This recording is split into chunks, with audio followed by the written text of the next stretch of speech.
Welcome, everybody, to the UFC Fight Night 125 UFC Belem post-fight wrap-up. My name is Nick Baldwin of BloodyElbow.com. I'm joined by Jed Meshew of MMAfighting.com, and we are here to recap UFC Belem, which just wrapped up just half an hour ago or so in Brazil, of course. On this Saturday night, we had Lyoto Machida defeat Eryk Anders in the main event. We had some other interesting performance, ups and downs along the way. We're going to basically talk about the card from all different angles, different sort of not awards, but we're going to sort of go through it point by point, not talk the card top to bottom, because let's be honest, everybody does it, and it's not the most exciting way to recap a card. But before we get to that, Jed, I got to ask you, every time I do a podcast with you, how's it going? I'm doing excellent. It was a terrible night of fights. It's a shame that we started doing this project for this night. It is. I thought early on we had a lot of good performances. The first, I think we had 4 finishes in a row, something like that. And I was thinking, hey, UFC Belem, not the most anticipated card. I wasn't, looking forward to it too much going in.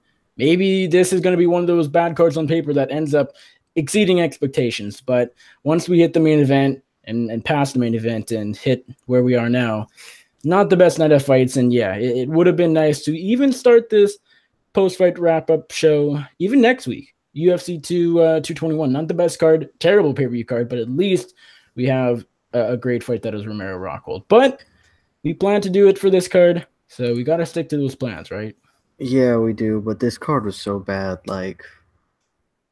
it was just there was no real redeeming qualities to it. I guess if you wanted to go there, 5 underdogs won out of the 11 fights, so that's kind of cool. Brazil went I think they only lost 1 fight on the whole thing. Is that right? Do you know that off the top of your head? Brazil 2, right?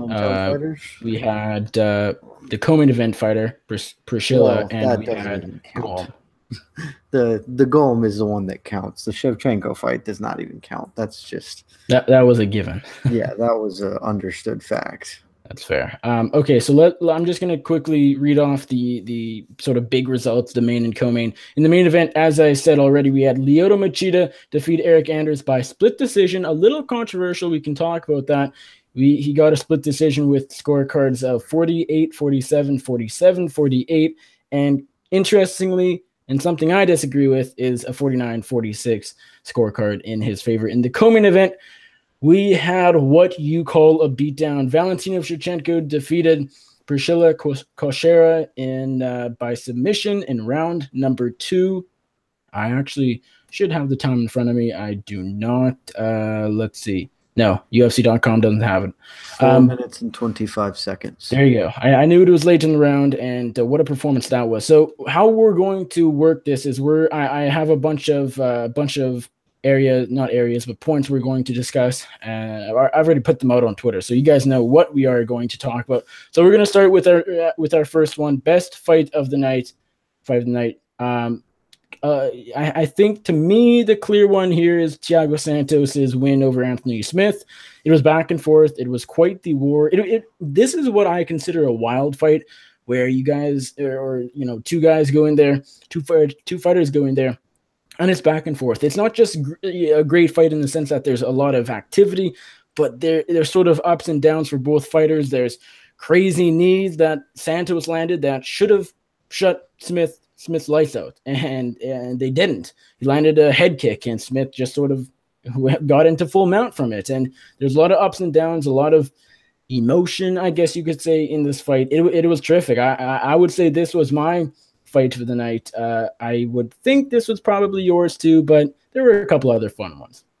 Oh no, this is definitely the fight of the night, and just judiciously, it also won the post-fight bonus award for fight of the night from the UFC. So I think everyone's in agreement. This was the best bout of the evening.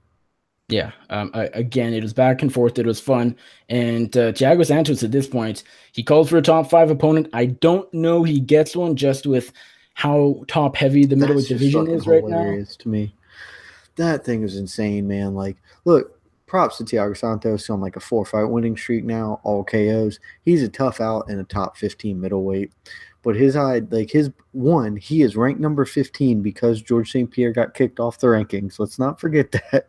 So that's the only reason he had a number behind his name going into this fight. But this is a top 15 dude. But, we've seen him fight a top 5 guy before. He fought Gegard Mousasi. It didn't go his way, like, even a little bit.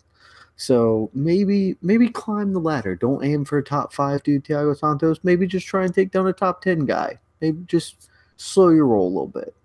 Well, and I mean, if they give him someone like Chris Weidman, I'm not going, like, honestly, the fact is we could see Jacare fight Weidman while Romero fights Rockhold next week. And then in the meantime, I actually wouldn't have an issue with Santos versus Kelvin Gastelum. It's a bit of an odd fight if you think about it at first, but kind of makes sense because Gastelum's he's sort of the top. Would hate it. I don't know that Gastelum would accept the fight, frankly. I mean, we see that a lot where fighters that are a lot higher ranked than others, we think, oh, they're not going to take it. Why would they? But these guys love to fight, and I actually think that might be one he might take. If he was smart, he probably wouldn't because he deserves better. But yeah, I think that's just something that jumped into my mind. I think he probably wouldn't and try and get somebody else there. I think you just make Derek Brunson, Thiago Santos. Go there. That's easy.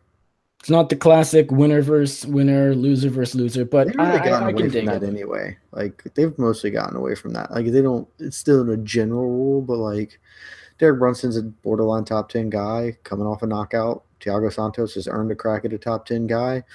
It's a fight that's gonna be fucking fun. Like, those two dudes are gonna bang until somebody falls within the first 5 minutes. Like, that's how that fight's gonna go. So I just want to see it. I don't see why you wouldn't make that. Yeah, and the thing is, winner versus winner, loser versus loser, it makes sense, but there are definitely times when they move away from that because Brunson is higher ranked, but he's coming off loss. Santos is lower ranked. He's coming off a win, so they're closer together because of their last performances, respectively. So I dig it. I mean, it's a fun fight, and so if they want to go that route, I would certainly not complain whatsoever. Let's move on and talk about the other end of the spectrum. Jed, what was your worst fight of UFC Belem? Shit, man. Do we have to ask? I mean, it seems kind of obvious. I mean, I know what you're thinking is obvious, but like, there was a lot of just awful here. The real answer, I guess, is Timothy Johnson, Marcelo Golm, but like, there's credible arguments for a lot of these other fights just because, like, at least going into Johnson Golm, you should have known it was coming. Like, some of these other ones were just fucking dog shit. So yeah, but yeah, give me Timothy Johnson, Marcelo Golm. Although, frankly, I legitimately fell asleep during Sergio Moraes versus Tim Mean. So I have a real argument, I guess, that maybe I should pick that one since I literally fell asleep during it. That's more because you're just tired because you stay up till 7 a.m. every day. Not so much because that was one of actually the better fights of the night, I think. Yeah, it wasn't good enough to keep me from falling asleep, and I did not fall asleep for Golm Johnson.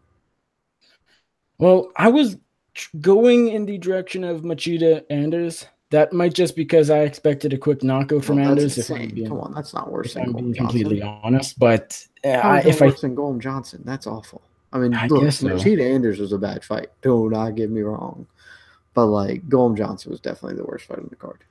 I think Prazeres Green, you can make an argument for that one. It was also terrible. Patrick Hadzovic was pretty not great by any means. The first round of Hadzovic Patrick was actually fun, like, because they were both kind of going for it. Like, there was a high pace in the first round. It slowed a lot after that. I mean, that wouldn't be number one, but it's not great fun by any means. But the first 5 minutes were good. The last 10, not so much. I'm still gonna go Machida Anders, just because there was so much running from Lyoto Machida. And there was Eryk Anders still didn't do all that much. And yeah, I mean, did I enjoy it? I can't say I enjoyed it more than even this might shock everybody, but I enjoyed Johnson Golm more than the main event. I'm going to be completely honest. That might be because I had higher expectations for the main event, meaning a quick knockout. And I knew what to expect from Johnson Golm, maybe. And so, I mean, the thing is, I knew there was a good chance Johnson Golm was going 3 rounds and it would be lackluster. I was shocked that Machida Anders went 5 rounds, to be quite frank. I mean, I was shocked. If you had told me beforehand, I would have been shocked. Once I saw the fight unfold, I think that made a lot of sense in general. But Yeah, it was not good. It was not good. No, it was not. Okay, let's move on and go to the finish of the night. Now, with I said earlier that the first few prelims we had some good finishes. I think it was 3 in a row, and then we hit the Patrick Hadzovic fight, which sort of started the few lackluster outings or somewhat lackluster fights. What was your finish though? Again, some contenders here, some quite a few candidates. I'm going to take Thiago Santos again. I think Yuri Alcantara ended up getting a post-fight bonus for performance. It's very fair when you get a whatever that was, a 1-minute KO like that. Totally reasonable to give him that bonus and to call that the finish of the night. But I don't know. I was way more into Thiago Santos's body kick that like kind of made Anthony Smith just die. I thought that was cool.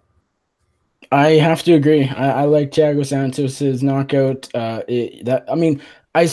think like a lot of people, I have a thing for these body kicks or any sort of shot to the liver that they're so bizarre when you just watch them on TV, because if you're not educated enough and have watched enough fights where you realize, hey, liver shots are deadly, you sort of are just watching this and, oh, he landed a shot to the body. Why is Anthony Smith curling up and done? And it's because it's the liver shot, in this case a liver kick. But man, that was incredible. I always enjoy body shots. I mean, we've seen quite a few of those. Mirsad Bektik, of course, last week. Aaron Pico at Bellator earlier last month, actually.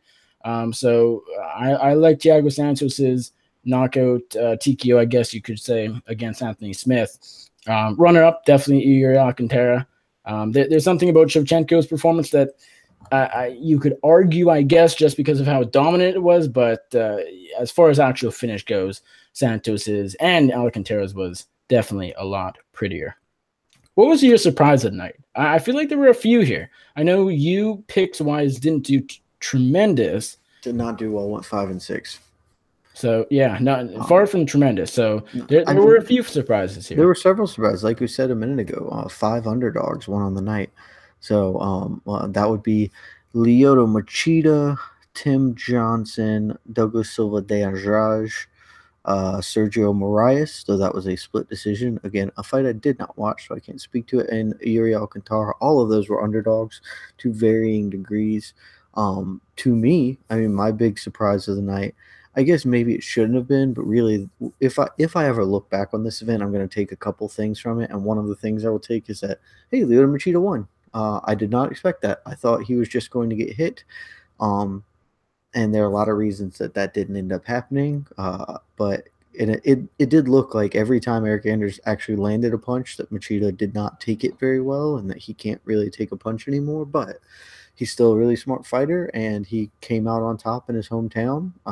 And so, like, that fight went 5 rounds in general as a surprise. That Machida managed to do enough to get a win as a surprise, like all of that. So I think I would just pick that over any of the other upsets or things that happened here.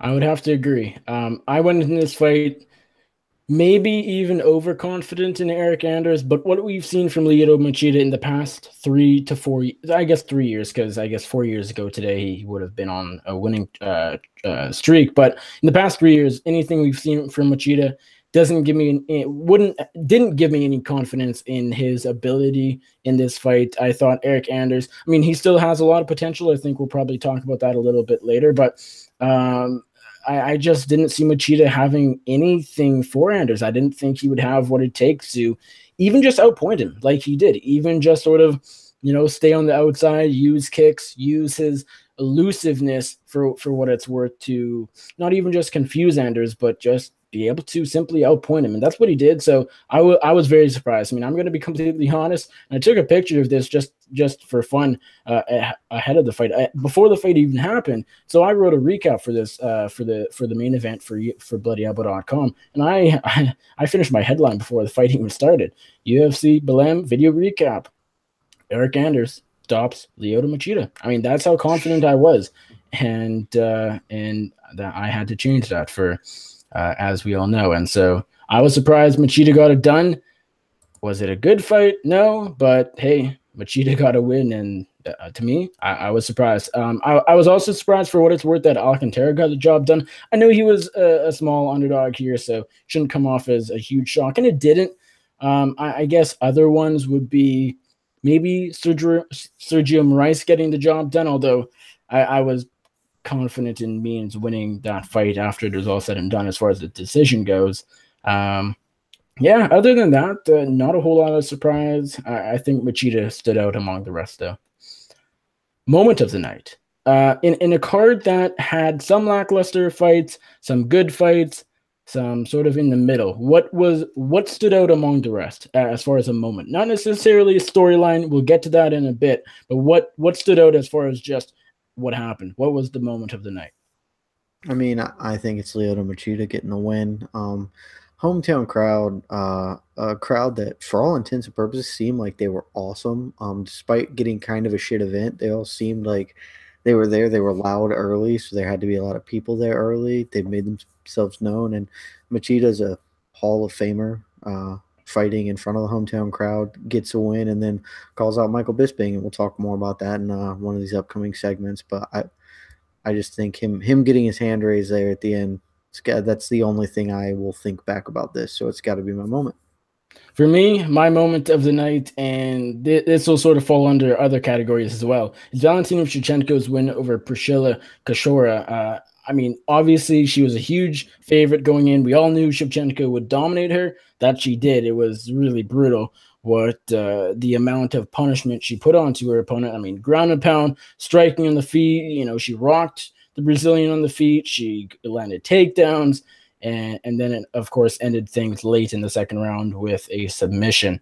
To me, that stood out among everything else. For other reasons we'll get to, but just as far as the beatdown, and it, you know, I look back on this card, say maybe even a year down the road, I'm not remembering that Machida got back into winning column in a lackluster affair simply because I didn't enjoy the fight. But I'm remembering Shevchenko's win that will put her next in line, almost guaranteed to fight the flyweight champion Nico Montano, and that's a fight. Again, I'm going to be confident in Shevchenko, and I know you, of course, share that opinion. You think Valentina is the best female fighter on the planet, and that's something that, you know. I don't even think I don't think it's arguable. I genuinely don't. I think she's clearly the best female fighter on the planet. I scored the Nunes rematch for Nunes. I knew it was super close. I know some people scored it for Shevchenko, including yourself, but personally, I can't. I mean, again, if they have a third fight. So what you're saying is you agree. Even I'll even concede the point. Sure, she won the fight. What you were saying is Valentina Shevchenko, despite being naturally 10 pounds smaller than the bantamweight champion, is a hair, maybe just a tiny hair, not as good, but giving up 10 extra pounds. She's the best fucking female fighter on the planet. It's just all it is. It's all there is to it. Pound for pound, skill for skill, sure. I could agree with that, but with Joanna Jędrzejczyk taking a loss, she's the best female fighter on the planet. Say that again. With Jędrzejczyk having lost to Rose Namajunas, if Jędrzejczyk comes back and knocks out Rose, then okay, Jędrzejczyk has a reasonable claim to that title, because I personally believe Jędrzejczyk is the best female fighter of all time, as far as accomplishment goes. I think that is I think that you should not be able to argue the point that Jędrzejczyk has beaten better competition than anybody else.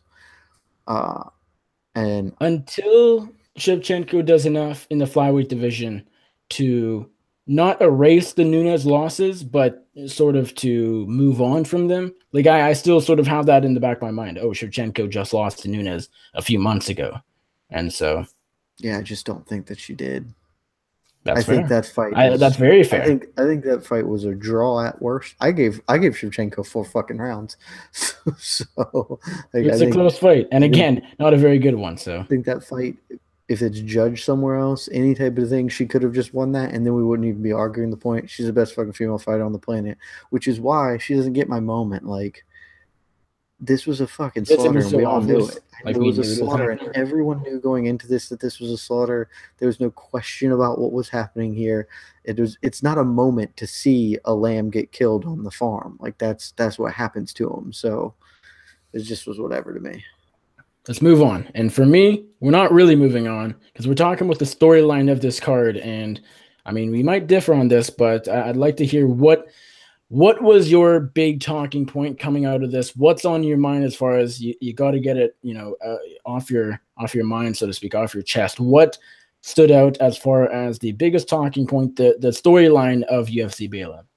Well, depending on how you want to phrase this, the storyline of the card, I believe, for me, is a person that didn't even fight on this card, and that is the current women's flyweight champion, Nico Montano, who will be the champion for as long as the UFC allows her to not fight Valentina Shevchenko. that that's it. I mean, Shevchenko didn't get the moment of the card, but the only thing anyone's ever going to talk about coming out of this card really is going to be, hey man, shit. And you're seeing it on Twitter. Like a bunch of people who are deep in this sport are saying the same stuff I've been screaming for months. I would let it be known that immediately after a flyweight women's champion was crowned, I said it is unfair. It is criminally negligent to make Nico Montano fight Valentina Shevchenko because that's so big of a mismatch. And now everyone else is starting to come around to that same idea on me. That's the storyline here. Shevchenko is the champion of this division. Montano, the uncrowned champion, and soon to be crowned. I don't even, the thing is, no, because I don't even care. Like, Montano got the belt because of tough. And that's such like an arbitrary. I know Shevchenko is miles better skill wise. No, Shevchenko is better than Montano everywhere skill wise. Of course, we all know that. She'll be a big betting favorite when they fight. But the fact that she's an uncrowned champion right now is a fact. She doesn't have a title. She's a champ. She's just a champ. In the same way that Khabib is a champ, she's a champ. Like she's Eddie Alvarez female version, the underground queen, if you want to call her that. Connor's not the lightweight to be champion. Above ground. Connor is not the lightweight champion. He has a belt. He's not the champion. He's fought one time in the division and happened to get a belt and hasn't defended it. The same things can be applied to Nico Montano, with the exception that Montano did only get her belt a couple of months ago. But Connor's been on the shelf, whatever. It doesn't matter. This is just basic facts. There's a difference between deserved champion and the real champion. Yeah, here are basic facts for you, Nick. She got a belt that is completely arbitrarily given because they wanted to promote a shitty reality show. Is she the deserved champion? No. She's the fucking champion, and I don't care. You're still living in a construct where we need to follow the rules the UFC dictates for no fucking reason. The only reason that Nico Montano has a belt is because the UFC still, for some unknown fucking reason, believes they need to promote their reality TV program. That's it. It's the only reason. The same way that Carla Esparza was the champion when she won her tough belt, every single person knew that the real champion was the winner of Gadelia versus Jędrzejczyk when they fought. And lo and behold, it came to pass. So shall it be written. So shall it was done. Everyone also knows who the real champion is. She just doesn't hold the belt at the moment. Somebody else is hanging on to it, keeping it warm for her hand. The champion is Valentina Shevchenko. It's a silly argument. I'm not going to keep with it. You look up who is the UFC Women's Flyweight Champion. It doesn't say Shevchenko. Is she the deserved champion? Should she have the belt right now? You're wrong. Sure. She's the champion. Is she the best flyweight fighter in the world? Champion. Of course. But until she beats Nico Montano, I cannot call her in a written piece that is published online for the masses. I cannot call. Okay, my challenge to you is to write a recap of this co-main event and call Shevchenko in the article on the biggest MMA website in the world, on the web, MMAfighting.com. Call Shevchenko, bullet herself, UFC Women's Flyweight Champion. She's the fucking champion, and that's just all there is. That is my challenge to you, Jed. Okay, she's Jed the champion. That's it. That is my challenge, and she's the champion. I look forward to. You have to quit living in the constructs of the UFC's shadow. Like, she's a champion, and that's okay. We can all admit what happens here. And if Nico Montano somehow pulls off this fucking upset, that's going to be incredible. Like, that's going to be awesome. Upset of the year, easily. It's going to be the upset of all time. It is going to be the biggest upset in MMA history. Imagine if Priscilla beat Shevchenko. That would have been the upset of sporting history. It would have been an enormous upset, but the stakes were so kind of low that, like, we would have just been like, wow, that's wild. But, like, it wouldn't feel the same way. It would not feel the same way that GSP Sarah did. Like, that was an upset. But realistically, as far as the skill gap. Yeah, outrageous upset. But it's the same upset here for Montano. It's literally the same upset. Montano went hammer and tongs to win her fucking title against Roxanne Modafferi. Like, 125 is a division that's going to be very good in a year, but because they like sort of forced it through to make a tough program, like the current rankings are mostly just hot garbage. All right, let's move on. And I actually I almost forgot, but I have yet to give my storyline of the year. And that means we get to continue talking about Valentina Shevchenko versus Priscilla Cachoeira. My storyline of this entire card, I have three. I'm going to list them off after we talk about my number one, the clear number one. And that is Valentina Shevchenko, the stoppage by good sir Mario Yamasaki. This was atrocious. This was terrible. And I'm not necessarily one to crap on referees more than others. I feel like in a lot of cases, there are bad stoppages, obviously. There are many of them. But I feel like referees don't always get the benefit of the doubt. Sometimes they can't see certain things from certain angles, or they're just at the wrong angle, or at the end of the day, we're all human. We all are not perfect. We all make mistakes. No matter what our profession is, how good we are at that certain profession. But this was a terrible stoppage. There is no way around saying that Mario Yamasaki should be ashamed of himself.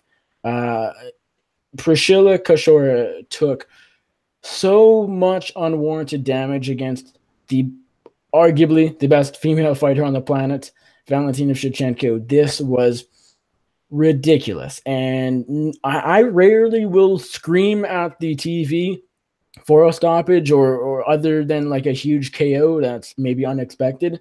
But man, I was yelling at Mary Yamasaki. I'm going to be completely honest. I can't say anything other than this was terrible. I have a slight bit of a hot take here. I agree the stoppage was poor. I think that there's a little bit of an overblown aspect to this stoppage, the kind of backlash it's taken. It was a bad stoppage. I'm not saying that fight should have been stopped earlier. I think you could have credibly stopped it from the crucifix position. I always feel a little weird about stopping it from crucifix position because that's not really those stoppages always just feel weird to me. They feel more like I achievement unlocked stoppage. I got here and you can't buck me, so I'm going to keep doing this. But like, you're not really causing a ton of damage with just little chipping, these shots. I think it's the moment she got into the mount. I think that was the time to call it. In that second round when she got into the mount and started to really lay some shots there. I do think though that some of this has to do with the fact that it was such an egregious mismatch. Everyone knew it, and Cachoeira was not just generated no offense. I did think that she kept moving, she kept trying to defend herself as best she could, and that some piece of our innate call for like an earlier stoppage is out of a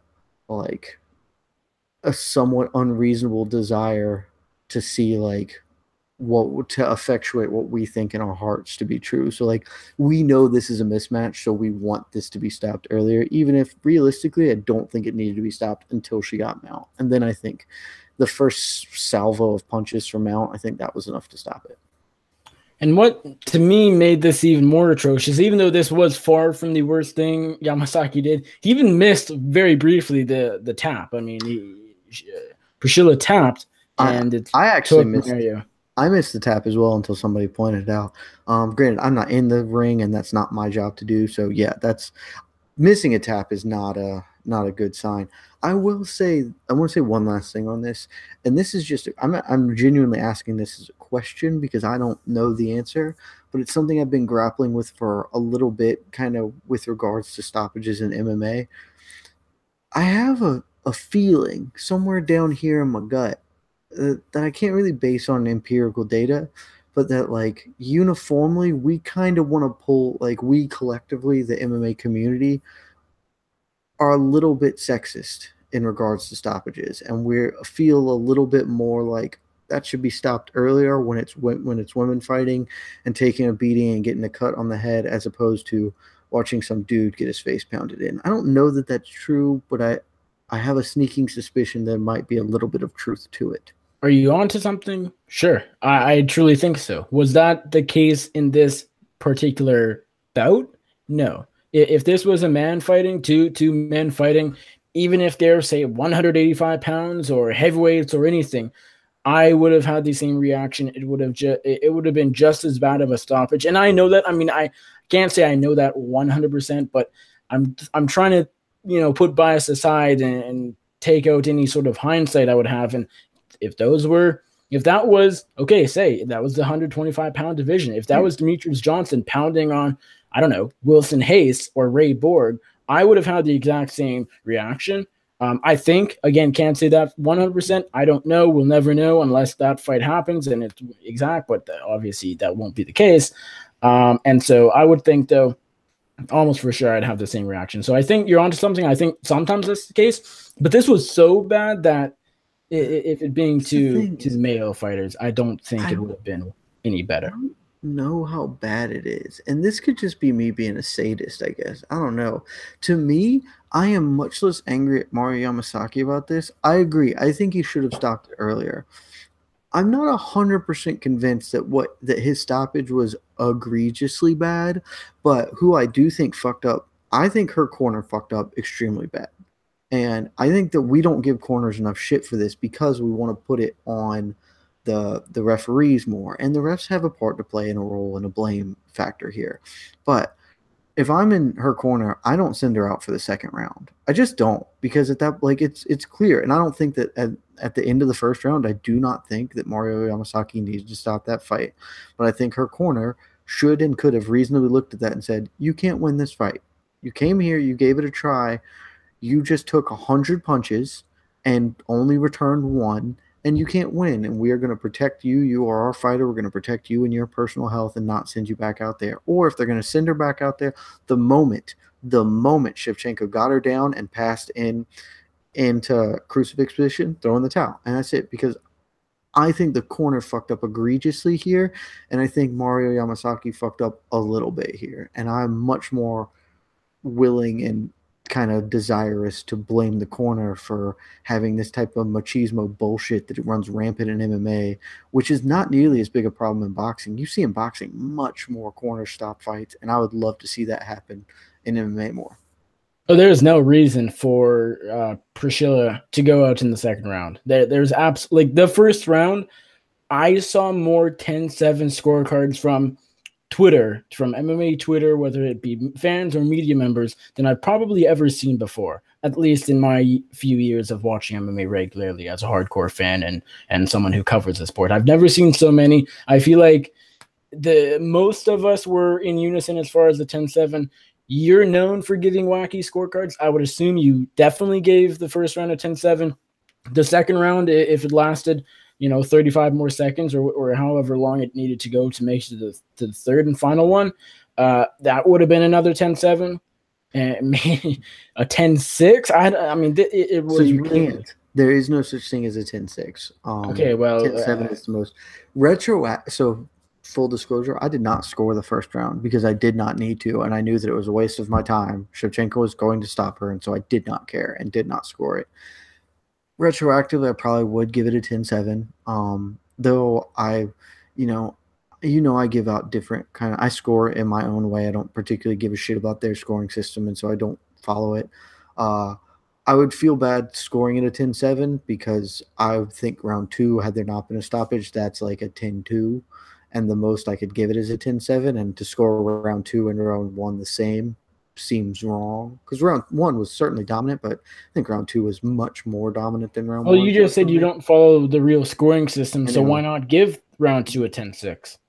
I would. In Jed's scoring system, we wouldn't use a 10-point system anyway. We would probably just use 5. But like, I would give round two like a 10-3 or some shit, if that's what we were doing. But yeah, I mean, if that's not a 10, I think if you scored a 10-8, that's fine. I don't think that she, by the actual criteria, it was sustained dominance, but I don't think she was ever super close to stopping the fight in round one. She was on the feet. I think if she had not taken her down, she would have just knocked her out very quickly. I don't think she was ever like super close to getting a stoppage in round one, though. The three main things the new scoring system looks at are, correct me if I'm wrong, I believe it's damage, dominance, and duration. Yeah, I don't think she did a shit ton of damage in the first round is my thing. Like, which is why I don't think Yamasaki needed to stop it, and why I think it's reasonable for her corner to have sent her back out there, because she got up and she wasn't like super hurt. She had a cut, That's unfortunate, but like she wasn't super fucked up because straight up Shevchenko dominated her and landed 100 some odd punches. Cool, but like she didn't have a rock several times and on skates and just desperately trying to struggle. It did I guess not that's look fair. like it didn't look like Anthony Smith against Thiago Santos before the If stoppage. it was, if round two was basically how it was going, 10-7.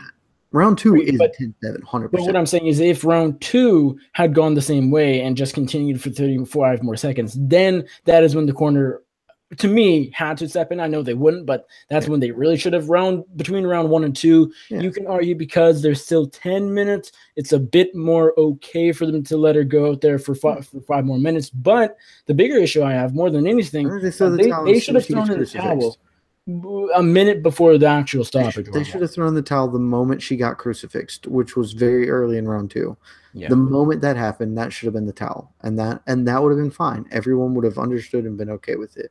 But to get to the original point, I think scoring round 1 10-8 is fine. I think probably that's how I would have scored that. And then round 2, had it gone 30 more seconds, 100% at 10-7 according to the rules.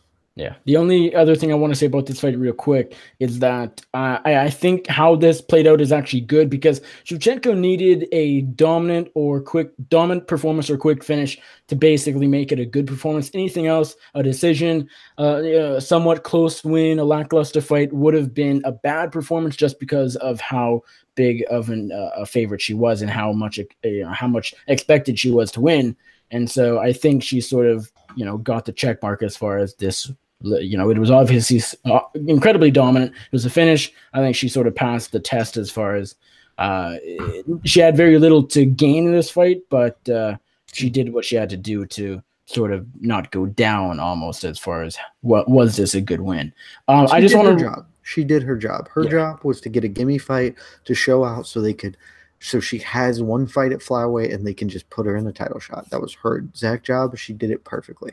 Yeah. I'm just going to briefly mention these. My two other sort of big storylines, obviously Machida getting the win, just getting back into winning column, even though it was not a great fight and arguably went the other way. Just the fact that Lyoto Machida got a win is probably storyline number 2. And storyline number 3, this is something maybe we want to discuss very briefly. Sort of the whole weight cutting stuff with Michel Prazeres missing weight by 5 pounds for his 56 technically pound lightweight fight against Desmond Green. And then because he was overweight by 5 pounds, Desmond Green had the option of, obviously he could have not taken the fight, and B, he could have taken the fight, and he did, under the condition that on fight night, upon arriving to the arena, to the venue, Michel Prazeres weighed no more than 173 pounds. He arrived at the arena earlier this afternoon, 7 pounds over that agreed upon arrival weight at 180, and even still, Des Green took the fight. So I think it's interesting. I think it's sort of up for debate. Is that a good move? Is that a bad move? He ended up losing a decision. I believe it was 30-27, 29-28, and 29-28. I scored it 29-28. Obviously, a good call on that one. We had a couple iffy scorecards, I think, throughout the card. I scored it 30-24 for Des Green. Because you're just a Michel Prazeres hater, which I can respect. I'm not a Michel Prazeres hater, but you don't get to win a fight when you do that. I just don't think you do. That's why you don't like Emmett being ranked number 4 in featherweight. But we can't get into that. No, there's a different reason than that, because he hasn't won any fights at featherweight. That's why I don't like him in featherweight. He technically beat Felipe Ranches at featherweight. What's that worth? He has literally one fight at featherweight and is ranked number 4. So that's why I don't like him being ranked 4. Thank you very much. I think it is up for debate. Was it a good move by Green? I mean, obviously he won over fans. He arguably won over the company, although I think being a company man in the Endeavor era is a lot less an advantage than when the Fertittas were at the head of the UFC. I don't think the parent company of the UFC really cares if someone steps up. And so, I mean, let's be honest. He could have walked away with a paycheck. Maybe, like, the thing is, I think honestly, after I wonder. I think he would have taken the fight no matter what. But I wonder if seeing that John Dodson who was, of course, supposed to fight in tonight's co-main against Pedro Munoz, who also missed weight by 4 pounds for the bantamweight fight. I wonder if Green saw that Dodson was only getting a portion of his purse and figured to himself, hey, if I don't fight Prazeres tonight, that's going to be the same boat. I want to at least go in there and lose and get my full fight purse, then not fight and get half of it. I wonder if he saw the Dodson thing and figured, hey, I better go in there. Of course he did. He's a fighter. He needed a paycheck. That's why he took the fucking fight. It's bullshit, and I hate it. I hate it. I am not like the rest of a lot of my MMA media colleagues who are like militantly against weight cutting. I'm not. I just don't give a fuck about it. Straight up. If you can cut, I don't care as long as you can do it. I don't care if it kills you to do it and you look like shit. That's on you. That's a choice you're making. But if you can't make the weight, I don't want to see the fight. I just straight up don't. And I had a brief argument with RJ Clifford on Twitter about this. He was proposing a frankly stupid idea about how to mitigate this like type of thing. If you put weight by over 2 pounds, if you miss weight by a pound, if you just can't quite get there, I'm willing for us to have a fight anyway and just call it a concession or whatever. Like if you miss weight by 2 pounds, if it's a 155 limit and you can't get past 158, because you already get the 1 pound allowance, I'm more willing to agree to those terms there because it's not a huge difference that we're really going on there. But if you miss weight by 5 pounds, that is an enormous difference. Like in boxing, that's a whole fucking weight class that you missed by, and realistically, it just means that you quit because you couldn't do it anymore. So you just said, "Nah, I'm just not even gonna do this because I would rather not try and do my job, take a fine, and try and get my win bonus than do my job, do the terms that I agree to in a contract, and I know that my opponent will take the fight." Because they have to get paid because they have bills to pay, and our employer are dickheads who likely will try to stiff them out of a paycheck if they don't choose to fight me with my inherent advantage. I just don't want to fucking see that. And I don't think it's a lot to ask. Like, if you just straight up say, if you come in 5 pounds overweight, you don't get to fight. Like, you don't get to fight. It sucks for you. Be a professional. Do your fucking job. We pay the guy who made weight, who did his job. He gets paid his show bonus, and we can rebook the fight later on in time. But if you miss by 5 pounds, you don't get to fucking win. You don't get to get the benefits of winning, the benefits of competing, of doing any of this thing, because you couldn't do your job. And if that means that then you have to go back and reevaluate what a weight class you can make is or how to be more professional, then that's on you.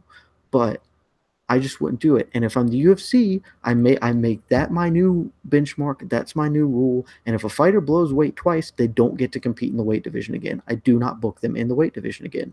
I Kelvin Gastelum them. And that sucks for them, but there they go. Yeah, I mean, again, I'm not going to reiterate what you said, but I agree with pretty much all of it. And just on the Dodson Munoz thing, I mean, props to John Dodson. He realized this guy is going to have a major weight advantage. I'm going to be at a disadvantage. I'm already a natural flyweight. I'm a natural flyweight. I would be fighting a featherweight. And because that's the thing, Munoz at some point, one of two things happened with Munoz and with Prazeres. They either physically could not cut another pound. Their body would not be able to do it. And which point, in fact, they shouldn't be fighting because they got so dehydrated that they're probably close to kidney failure. So they just shouldn't be allowed to compete in general. Or they just said, this is hard and I don't want to fucking do it. I'll just take a 20% pay cut to have a fucking advantage over my opponent, in which case they shouldn't be fighting because fuck them for that bullshit. You're a professional, do your job, and don't agree to do a job you can't do. Yes, I agree. All right. Similar category, but still different. Takeaway of the night. What is yours? I mean, is that not best? My takeaway of the night is that Valentina Shevchenko is going to absolutely slaughter Nico Montano, and it might be the first time in history that the reigning champion is going to be a like plus 800 underdog. Like when was the last time there was going to be an underdog of this level that walks out last? Like that's just not a thing that happens. My takeaway of the card is related to the main event. My takeaway is that Eryk Anders We knew going in he was green, but this is a fight he should have won. Lyoto Machida. Now I He guess you could arguably did. argue. What's that? I mean, he arguably did, but continue. You could argue that sort of the takeaway here is that Machida isn't done, but I don't disagree. I don't agree with that. Oh, you cannot argue that. Machida is definitely done. That's where I'm going with this. Lyoto Machida is done, and for Eryk Anders not to finish him, a guy who prior to this fight was 10-0, younger than Machida by 9 years, had 7 of 10 stoppages in his pro MMA career, including a brutal KO of Hoffman Natal last summer in his UFC debut. This is a guy who, let's be honest, should have knocked out Machida in 10 minutes. He did not. This will be a big learning experience for Eryk Anders, yeah boy. But my honest opinion of him as a fighter is that, and again, this I could be wrong. He could go on to do huge things, and I won't be all that shocked. But I feel like his ceiling is slightly lower than where we had it. I saw a lot of people going into this fight saying Eryk Anders is a future star. This win is going to do big things for him, and yes, it would have. But I was sort of on the train of, okay, I'm picking Anders here because Machida is shot, but I'm not sure Anders is ever going to be a top contender or a title challenger. And sort of this, to me, backed up that point and made me a bit more confident. I think Anders's ceiling is lower than the general public, or we as MMA personalities, public, whatever you want to say, fans generally thought. I think it's lower than what we had it at. He's 30 years old. In fight years, he's pretty young. He's fairly inexperienced, only 11 pro fights. I think you're insane. That's fair. You're saying, like, my takeaway is not that in any capacity here. Like, that's Eryk fair. Anders, that's why we're doing the show. Eryk Anders started fighting professionally less than 3 years ago. He made his professional debut in 2015. August of 2015.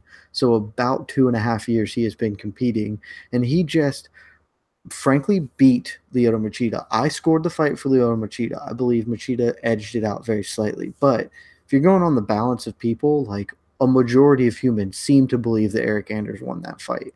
Like, to go in 2.5 years from making a debut to beating a Hall of Famer who is granted shot. Like, he's done. Lyoto's done. But, like, Lyoto is also just, it's a weird style matchup for him. Like, Machida is still a really tricky guy, and this guy in his prime, you know, when he was on the come up, when he announced himself into the thing, and the reason there was the Machida era is because people could not figure him out because he was just so different and difficult. And Eryk Anders, you know, is super green and got in against a guy he's never faced and a guy of a style that he has never faced and is difficult to replicate.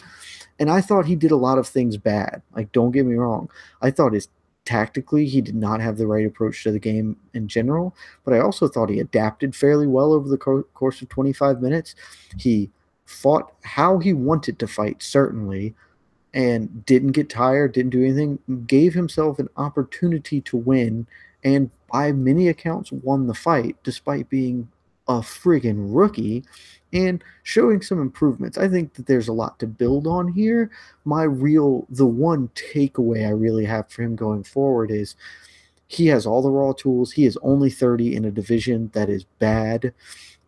He is an athletic freak. This is a dude who, you know, just missed out on actually playing in the NFL. He was an SEC, you know, one of the leading players for Alabama, who is the best team in the country and has been for the last decade. Like, this guy is an enormous athlete, and competing in a weight division where great athletes aren't a dime a dozen. It's kind of rare that you get super good athletes. You get a lot of kind of middle of the road guys in middleweight. And I mean, shit, Matt Mitrione and Brendan Schaub parlayed being almost NFL football players into top 10 heavyweights forever. Middleweight ain't much better, and Eryk Anders has higher upside than both of those, in my opinion. I just want to see him get with the real camp instead of training with some whoever the fuck he is in Birmingham. That's my big takeaway from this. Well, I'm interested to see where he does go from here. I think this might be a little bit of a unpopular opinion, but I feel like Eryk Anders, the idea that, oh, he's green, so let's sort of give him a break here. And obviously it's definitely fair, but I feel like it's a little invalid just because the guy was a 3-1 favorite. He should have beat Lyoto Machida. He was favored to What are win the this odds? fight. Why do the odds have anything to do with whether we I should don't give him care a what the break for necessarily his? what the odds were You on did paper, but just say you cared. You just said he was the favorite, so by definition, you care what the odds mean. sure. But even just generally, the average Eryk Anders was favored to win by more people in the MMA community than people Yes, picking that's Lyoto how the Machida. odds work. What's That's that? yes, that's how odds work. And so I don't necessarily think we can start coming up with all these excuses. Oh, he wasn't ready. I mean, we thought he was, and he wasn't. But I feel like that's sort of, I don't know. Eryk I think Anders that is you young for the just lost your division. damn mind. Maybe. Like I But don't is so anytime something doesn't happen like you scripted it out in your head, that means that that guy's dog shit. Because that's kind of the argument you're making I'm here. not. No, I don't think Eryk Mm. Anders is You're a not calling bad him dog fighter. shit, but you just argued that he wasn't going to be a top 10 fighter, which Oh, is fucking I mean, that's top 10. lunacy. No, I said top contender. I wouldn't. I mean, if he reaches number 10 in the division, I won't be shocked. It's But I don't fucking think he'll ever lunacy. fight for the title. It's fucking lunacy. I don't know. I don't agree. I feel like, well, to be I fair, think you've just lost your mind, and that's okay. to Sometimes be people fair, lose their Eryk mind. Anders' expectations going to this fight were perhaps too high. Perhaps we were too confident in him, Yes, and we, as in everybody. I think that that's a far more likely explanation than your all our expectations were correct and he's actually just dog shit. Like I think that one of those two is much closer to the truth, and it's not that Eryk Anders is dog shit. Guy who arguably just beat Lyoto Machida in his despite fighting despite starting his career What two would and a half years what would ago. if he got the win? I still wouldn't consider this a good performance. I think that it It's was Lyoto Machida in 2018.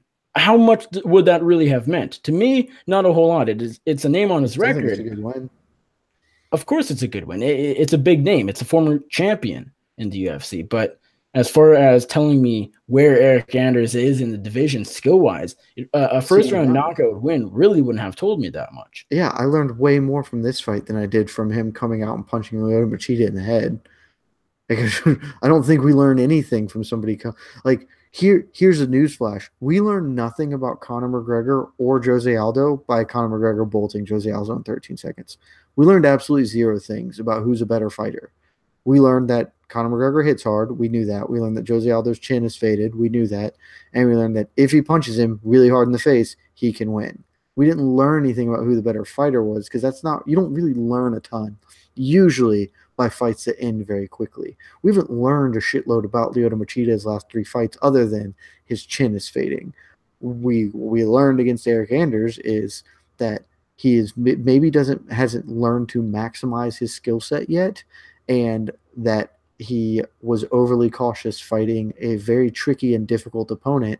But as the fight wore on, he figured it out a lot more, and we learned that he has the tools to make in-fight decisions and improve and build off that. I think we learned a lot more about Eryk Anders, and I don't think he's going to be a champion because he's not like a guy who just is a champion. I don't know, he doesn't have that Not feel to everybody him. is. Yeah, he just doesn't have the same feel that like John Jones or Luke Rockhold or whatever had. But I think this guy still has a world of upside, and in a shitty division will likely maintain himself at the top 10 and probably at some point win his way to a title shot just because the division's dog shit. I have to say this just for sort of the shits and giggles. My dad, before the fight started, looking at Eryk Anders, because I think this actually, yeah, he's seen Anders fight before, but he has a bad memory and he can't remember, all 500 fighters because realistically, no human being should.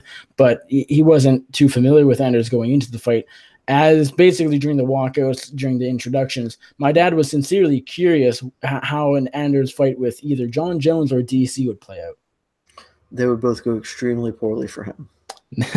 I tried to tell him that, and he wasn't super confident. But I think maybe after Hey, watching this fight, look, I mean, it won't ever happen, but Eryk Anders versus Daniel Cormier in like 2 years when Cormier is old and When Eryk Cormier's Anders, retired and coaching even if he's not local retired, wrestling, if somehow Cormier sticks around for 2 more years, I would still probably take Daniel Cormier. But it would 42, really depend on what happens in these 2 years, which yeah, is really unpredictable. 42 year How old the 42 big year old decline, Daniel do you see Cormier that going to versus happen? 32-year-old Eryk Anders with a couple more years working with a big camp. Tyron Woodley has apparently offered Eryk Anders to come up and train with that squad around him, which I think would be a good idea for him. Like, I could see it.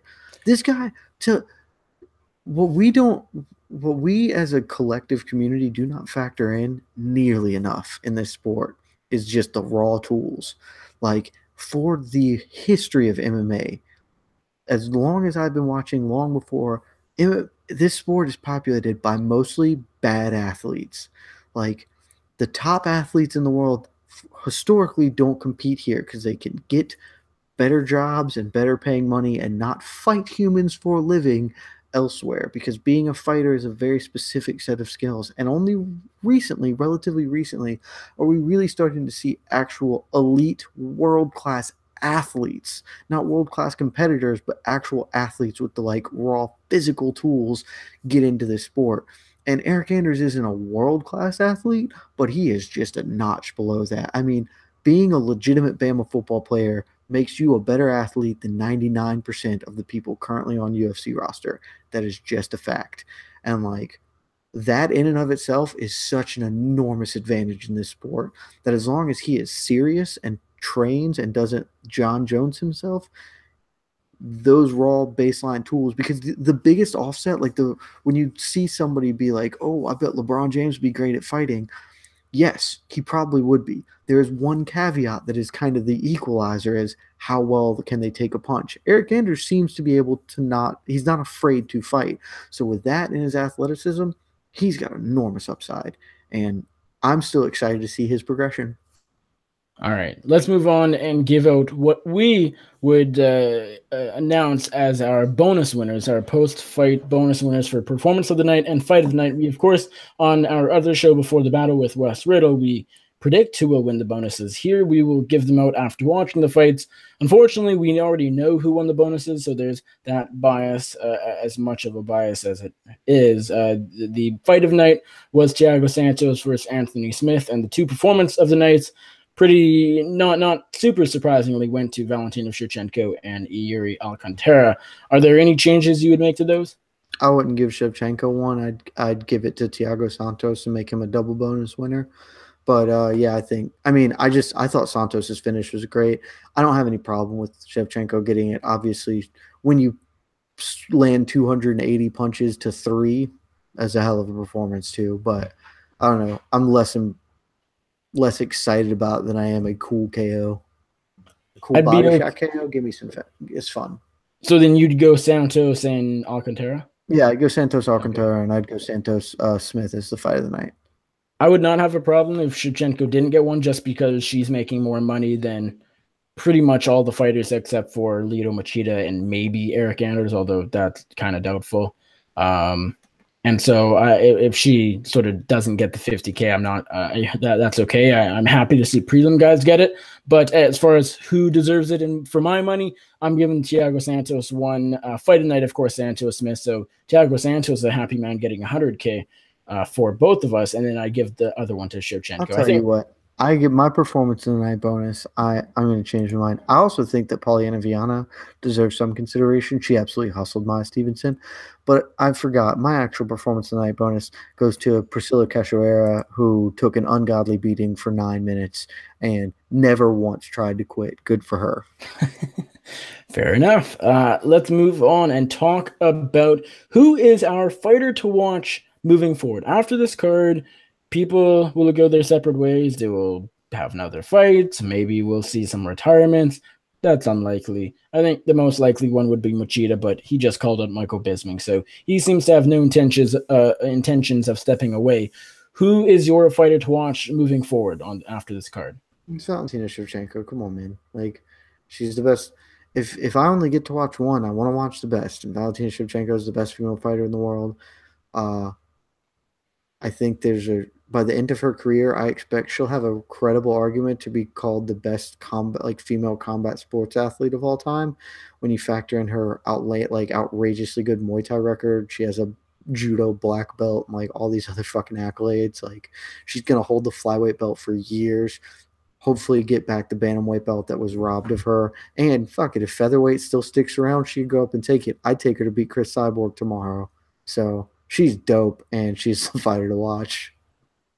My fighter to watch is different. I think a lot of people maybe might be overlooking this pick, but we actually, for this one, go to the first fight of the night. My fighter to watch moving forward is the curtain jerker winner, David Jean Figueiredo, a rising contender, if you will, in the flyweight division.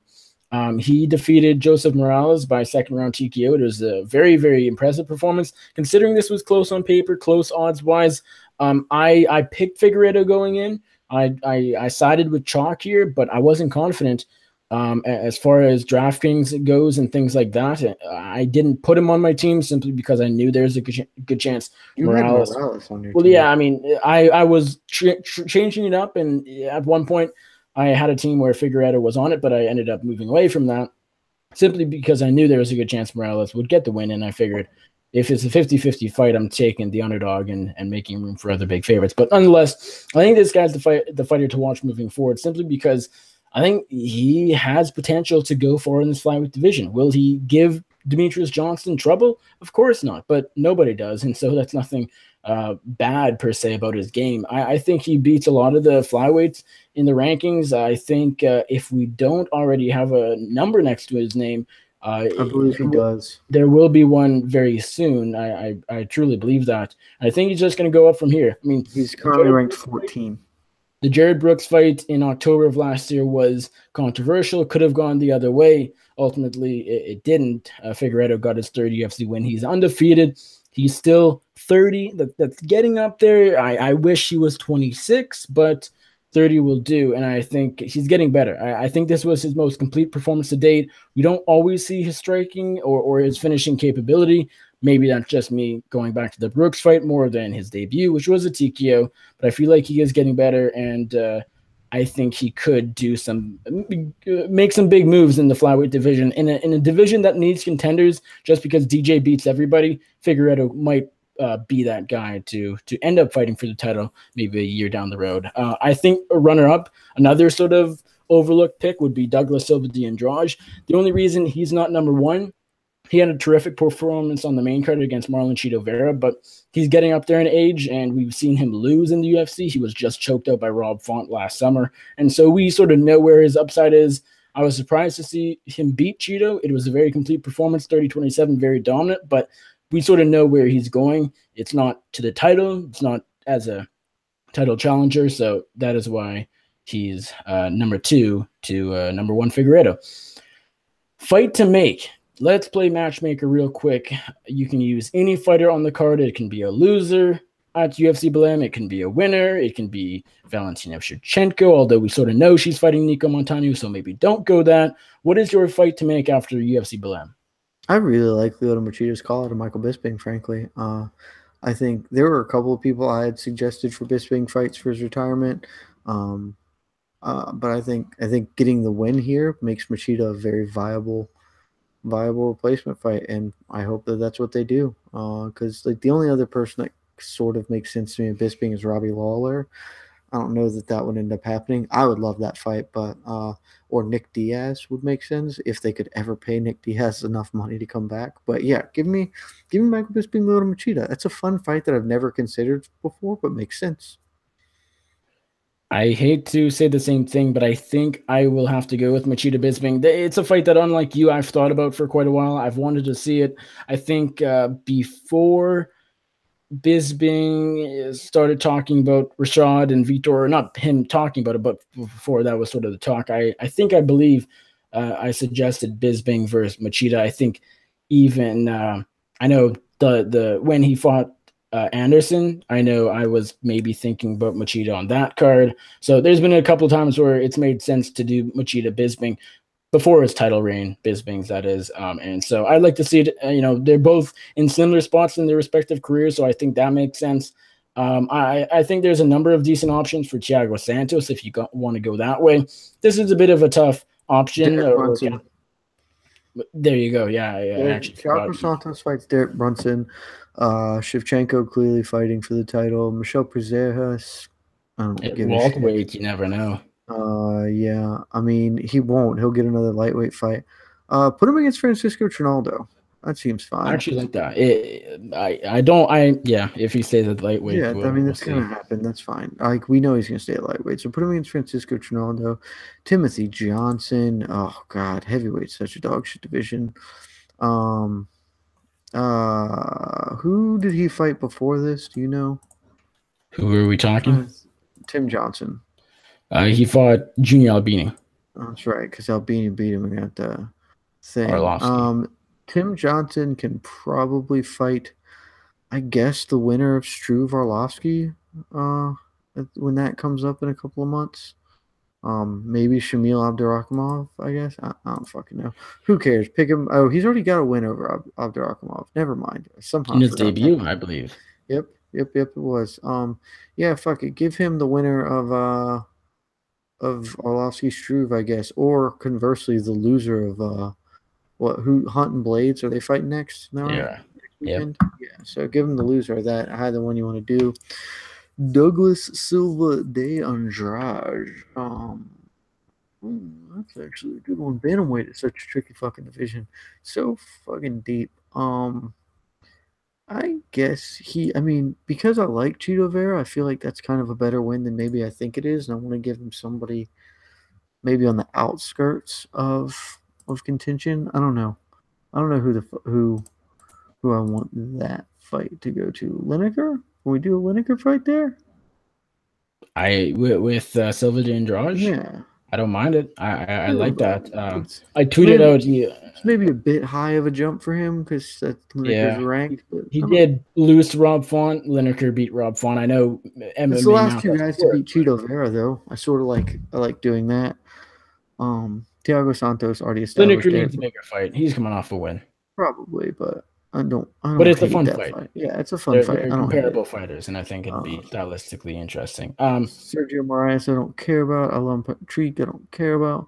Poliana Viana, don't care about. Yuri Alcantara, I do sort of care about, but I don't really give a shit about. And Davison Figueiredo should fight Dustin Ortiz. There we go. Sure. All right. Last one. And this is a bit of a tricky one. It'll work for some cards better than others. It is who is a fighter after UFC Belem on the chopping block. And what I mean by that. Stevenson. The thing is, some cards, there are cards where no one's going to get cut after this. And honestly, I feel like this one, none of these fighters will get cut after this, now, but there are some where this will be a bit more interesting per se, as far as there are guys on losing streaks. Joe Soto comes to mind just because he is actually cut. But I don't think they will cut Joe Soto. I don't think they should. I hope they don't, because I like Joe Soto as a fighter. He's fun to watch. But coming off actually, he's only 2 in a row, so don't cut Joe Soto. They're going, but his contract's up. This was the last fight in his contract. They're not. Yeah, I don't think they're going to cut him, but I don't think they're going to re-sign him. I think they're going to make him an offer that's not great. Especially because he can get more money at Bellator to fight Dudu Dantas. His 2 losses, that are rightly the 2 fights Skiddy's on right now, were 2 quick losses, really fast. Yeah, so that doesn't help. Yeah, he can just go to Bellator, and he's a former champion at Bellator in the featherweight, so he can go to Bellator. They're probably going to pay him a little better, and he can be a ready-made fight against Dudu Dantas. I expect he is not. I do not expect Joe Soto to fight with UFC again after this loss. Sure. As far as someone who deserve, I guess it's a little different because now he's a free agent. But the basically how I will sort of take this is, you have to cut one person, even if they don't necessarily deserve to be cut. We'll just say they have to.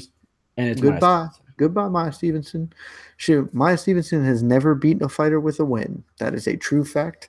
It's a legitimate thing. Yeah, and she was ranked 5th in the Tough House, which is insane. I'm sorry, it is not anything personal. She has not beat a fighter who has even won. I'm not talking about beat a fighter with a winning record. Not beat a fighter who has won a bout. Go to the regional circuit, pick up some wins over some cans if you want to get back here. Ain't no damn reason for you to be here. I will say, though, she looked a little bit better on the floor than I expected. Not great. She got completely dominated, but she did get out of that first armbar attempt, in part because Felder didn't notice this, but she had Polyana Viana's legs did not have the spider web correctly. Stevenson had her leg inside of Viana's outside closing leg for the armbar, which let her then open up space to turn the elbow and not have the elbow locked in tight. So, like, that was good work from her, but she got hustled and doesn't need to be here. All right, we agree on that. So, Maya Stevenson, if we have to cut somebody, it's you and Joe Soto. I like you a lot, but you might be headed to Bellator after this loss. Well, that does it for It doesn't. Because I'm going to add one more category. All right. It's an important one because it happens every card. Was the worst judging or refereeing of the event? There's always bad judging and there's always bad refereeing. Not always bad refereeing. There usually is, but there's always at least one of the two. So what was the worst? You're going to take the obvious one. But my storyline was a bad referee job. And so Valentina Shevchenko, Priscilla Koshura, Mary Yamasaki. Yeah. You know. My worst is not going to be the same because, like I said, I sort of went to bat for Mario Yamasaki. I think it was bad, but I think that Tony Weeks giving Lyoto Machida 4 of the 5 rounds was significantly more unconscionable. There is, in my mind, no way that Eryk Anders did not win rounds 2 and 3. Or not 2 and 3, 3 and 4, sorry. Like, there's just no, I don't think there's a reasonable explanation for giving one of either of those rounds to him. So Tony Weeks. I'd have to watch those 2 rounds back again. I mean, I had a 3-2 for Anders. I've made that clear already on the show, but even still, I can handle one bad scorecard because it really came down to one bad round, perhaps by Tony Weeks. I think 4-1 for Machida is unacceptable. I think that was worse than what Mario Yamasaki did. Straight up, I do. We can agree to disagree, and I disagree quite a bit. Mary Yamasaki put someone's life at risk, perhaps, and Tony Weeks. Oh, heavens to Betsy. The professional fighter got hit more in her head than we were prepared for. I'm getting the vapors here. Well, let's not clutch our pearls. Nobody was close to fucking dying in there. She took a couple unnecessary shots. As far as the consequences and fallout of both of these things, Priscilla maybe lost a few years off her life, and honestly, that wouldn't shut up. That wouldn't surprise me. And on the other side, on your side, Machida just had one extra round that ultimately didn't affect who won because 3-2 Machida is okay. It's something I don't agree with. 4-1 is not okay. It's unacceptable. But Tony Weeks scoring. So all that does is undermine the very fabric of our sport because it's one more instance of us being like, whatever, shitty judging, can't do anything about it. Duh. And so the entire competitive atmosphere is undermined by this. No, I think it was a terrible decision. What Mario Yamasaki did not take years off somebody's life, you overstating child, because if Valentina Shevchenko hit me as hard as she could in the face, it wouldn't take years off my life, maybe a week, much less her, like, pitter-pattering this woman's head. It was a slightly late stoppage that wasn't good, but was not like, it wasn't freaking criminal, and we need to stop clutching our pearls on this because a lot of people are overblowing that. But Tony Weeks did something unconscionably stupid by somehow giving 4 fucking rounds to Machida. Regardless of the end result, one process was much worse than another, in my personal opinion. Don't forget that Francis Ngannou hits as hard as a Ram truck. He does. He does hit as hard as a Ram truck. That could kill you. I mean, yeah, we're not talking about Francis Ngannou bashing someone's brains in at full tilt while the ref just looks on. We're talking about Valentina Shevchenko landing like 3 punches to a fighter who was still trying to move. Like, it's 3 punches? It was 3 extra something punches in the area of 200-1. Yeah, so did you want him to stop it at 100? Because that was at the first round. No. Sure. She landed a few That'd be better than what they did. That'd be better. If they stopped it between rounds, that'd be better than when they stopped it. She landed a few extra punches. Frankly, here's another thing. Let me tell you this. I don't give a shit if a ref ever stops the fight. I think that the ref should. Her corner should fucking stop the fight. I want in UFC 2, Big John McCarthy instituted the rule that like that's when he could stop the fight or whatever. But before the first UFC, he couldn't stop the fight. Only corners could stop the fight. So he was like, all the refs were just sitting there and be like, "Hey, dude, corner, protect your fighter." I would way rather Mario Yamasaki be like, "Hey, corner, throw in the fucking towel here," because it's not that big a deal. We are all clutching our pearls about this. It was a late stoppage, certainly. Could have been stopped earlier, certainly. Is it going to fuck her up or kill her or cause her permanent life-altering damage? Fuck no. She's a professional fighter. We should give her the dignity to believe that she can take a few extra shots and that it's not the end of the world. But that motherfucker is a professional judge and should be able to get very clear round scoring done correctly. I'm not going to come off my hill. Well, that's a good way to end our inaugural post-fight wrap-up. Our UFC Fight Night 125 UFC Belem edition of this post-fight wrap-up. This will be a regular thing. That is at least a plan. We will be back in 7 days to this day for UFC 221 and everything that happens on that outstanding pay-per-view card that you should pay all your monies for. Jed, thank you for doing this. I appreciate it. I genuinely was surprised when you said okay to doing this when I asked you about it earlier this week. Just because there are some instances where I've said, let's do a post-fight show, just sort of out of the blue, and you would say, no, I'm not doing that. That's stupid. And so I was a little surprised, but I appreciate it, and it was fun. I feel like with this next time we're not doing this long. We spent way too much time talking about a dog shit card. Yeah, that is a fair point. Can't argue with that one. I've argued with you enough, but I feel like we spent about 40 minutes talking about Shevchenko and Yamasaki, and maybe we talked about that a little too much, considering we just talked about it even more. Thank you, though. Thank you to everybody who listened and watched this post-fight wrap-up. We certainly do appreciate it, and anyone commenting in the YouTube chat, Rob, Kyle Stevens, and everybody else, thank you very much. We appreciate it. Jed, remind everybody where they can find you on social media and anything else you got to plug. Floor is yours. Follow me on Twitter, Jed Meshew. I write it for MMAfighting.com. As Nicholas said, the biggest website devoted to mixed martial arts in the world. That's right. I'm on their team. Join up. That's it. That's all I got. You guys can find me on the Twitter at Nick Baldwin MMA. You can find all of my writing over at bloodyelbow.com. You can find my other shows, the MMA Circus, Before the Battle, and Beyond Combat, here all on this YouTube channel. Beyond Combat, Before the Battle are exclusive to this channel. The MMA Circus also on Bloody Elbow, iTunes, Stitcher, Podcast, SoundCloud, etc., etc., etc. Give this video a thumbs up down there. If you haven't already, I would really appreciate a subscribe to this channel. YouTube is dumb, and now starting, I think, in a few days, I can no longer make $3 a month from this channel. It'll be a big fat zero until I get to 1,000 subscribers. We are far from that. So I know I'm asking for a lot, but if you could go click that subscribe button, I would certainly really, really appreciate it. And any feedback you have for the show or anything else, drop a note in the comment section down there, and I will do my best to respond. Thank you all for watching. We really do appreciate it. Hope you enjoyed the ups and downs. That was UFC Belem. See you next weekend.